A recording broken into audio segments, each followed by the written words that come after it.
Ayan po ang pinaka hinihintay ng lahat kung saan 4 na araw po kami pumapadyak ng bike patungo po mula po sa Aray, Pampanga hanggang dito po sa Bicol kung saan naririto na po ang Mount Mayon. Ayan po, nakikita po ninyo yan. Ayan po ang Mount Mayon.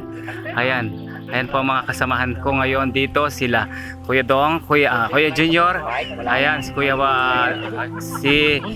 si Kuya Boyat, ayan po si Joseph.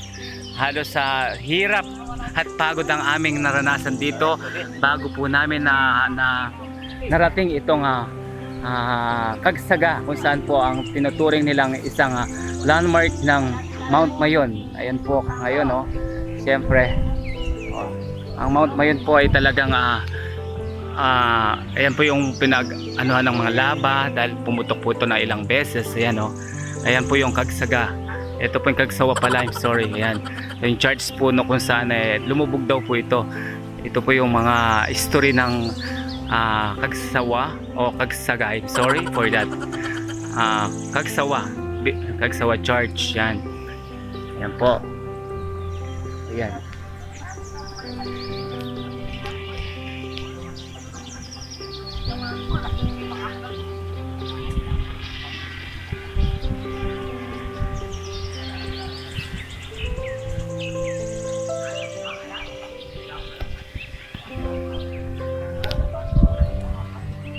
Ay, salamat po. Ayan ang pinaka the best friend, partner ko sa aking buhay. Yan, bike kong hindi ako pinabayaan within 4 days na aking pagpadyak. Yan po, ni Flatman, hindi po nangyari sa akin. Walang nangyaring anumang pong mga sakunang o anumang po nangyari sa daan. Wala po. Hindi po kami nagkaroon ng aberya dito sa dito sa bike na. Ayan po si si Joseph po. Naka-live yo. Ayan. Isa sa mga ayan. Live ke. Ayan. Naka-live yo. Ayan po, ayan oh. Si po. Naka-live yo. Ayan, mga kasamahan ko po. Ayan, sobrang hirap. Katakot-takot na bundok ang aming pong nalampasan. Sobrang ang dami pong bundok na aming nalampasan bago po namin narating itong Mount Mayon na ito. Pero pagdating mo pala dito, ang sobrang sakit at hirap na inyong naranasan sa pagpapadyak ng bike, ito po nawala biglang sa isang iglap, nawala ang hirap na aming naranasan. Kaya po, thank you Lord, safety drive or biking dahil po sa mga kakilala namin pag nag-stop over po kami. Talagang sobrang proud po kami dahil pagkakapampangan ka, lukso ng dugo. Pagka kadugo mo o kakapampangan me, talagang kailaki ka.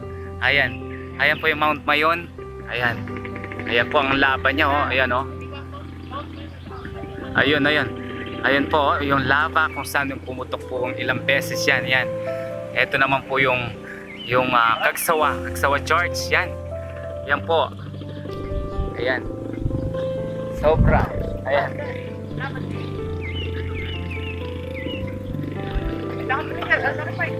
Okay. Salamat dito sa aking bike. Very talaga itong bike kong ito. Safe talaga. Sinave niya ako. Ayan. Sinave po niya yung aking buhay. Sobrang napakasaya ko yan. Yes. Yeah.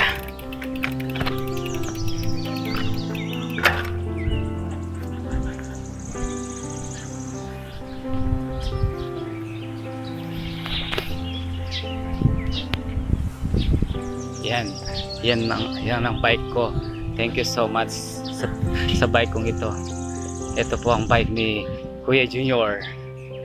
Ayan naman ang bike ni Kuya Boyet. Ayan. Ito naman po ang bike ni Kuya Dong. And of course ang bike ni Joseph. Ayan.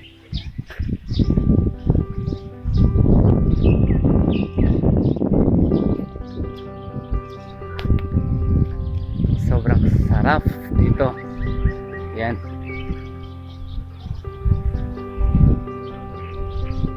Ang sarap pala ng feeling kapag ang isang bagay pinaghirapan mo, ang isang pinapangarap mo makita sobrang nakita mo na. Yan.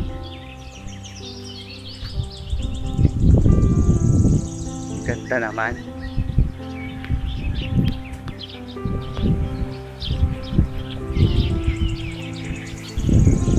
Ayan po yung mga turistang foreigner yun.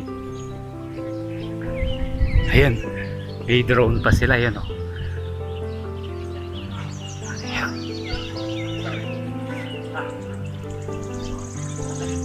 Mga turistang ayan.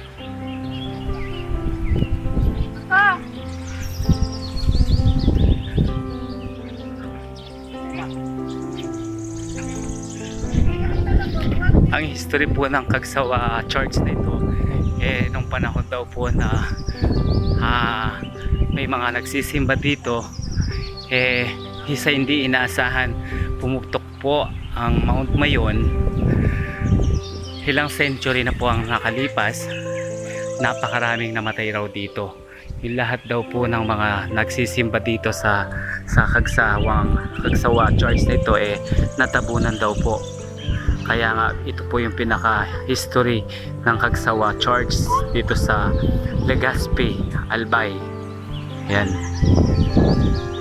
Yan po. So ngayon po naging tourist spot po siya. Yan. Pag daw po hindi pumutok ito, napakaganda raw po nito.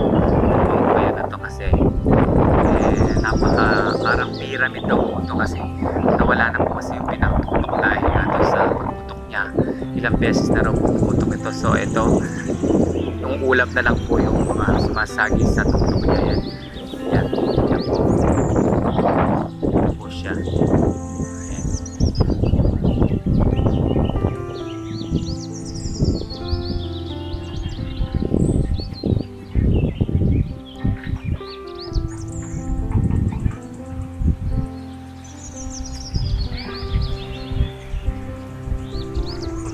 Yung mga kasamahan ko yun, pumipili na sila ng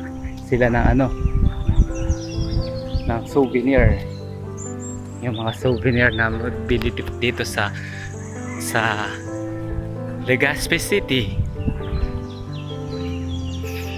Ayan. Ayan. Kagsawa Church. Ayan.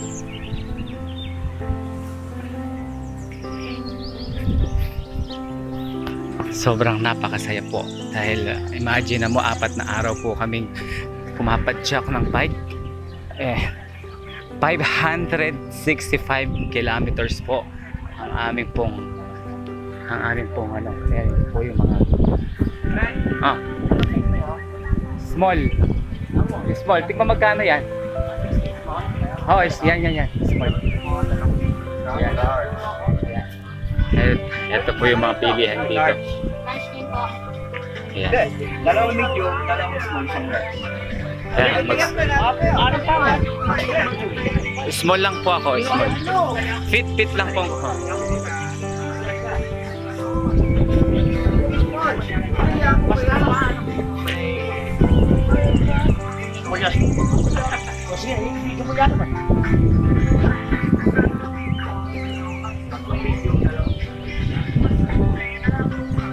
Ano masasabi mo ngayon, incoming kapitan, sa pagpunta natin dito sa Mount Mayon?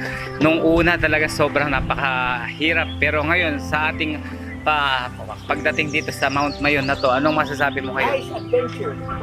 Nice adventure talaga, di ba? So how about ikaw, Joseph? Okay lang. Okay siya, oh. Diba? Sarap, no? Yung feelings ba? Siyempre, itong isa natin sa mga adventurer din na si Kuya Dong. Ayan, no? Malapit lang? Ilang 500 something? Ito ang presidente namin. Ayan, ang presidente namin talaga nagtiyaga rin siya. Kahit na may iniindahin siyang sa likod, pero kinaya niya. Yan. Sabi niya, hindi raw niya makakaya, pero tingnan mo, nakaya niya. 565 kilometers po. No? Siyempre, ako rin, okay siya, di ba? Sobrang napakasaya talaga. Diba? Sobrang napakasarap. Saya. Thank you, Lord. Thank you. Kalupay yung dati sa Bigaya. No ka rin. Nangarap. Oo. Henny, kaya ka Henny. Third runner up ka Henny. Third runner up. Anak siya na. So, yeah. Thank you po.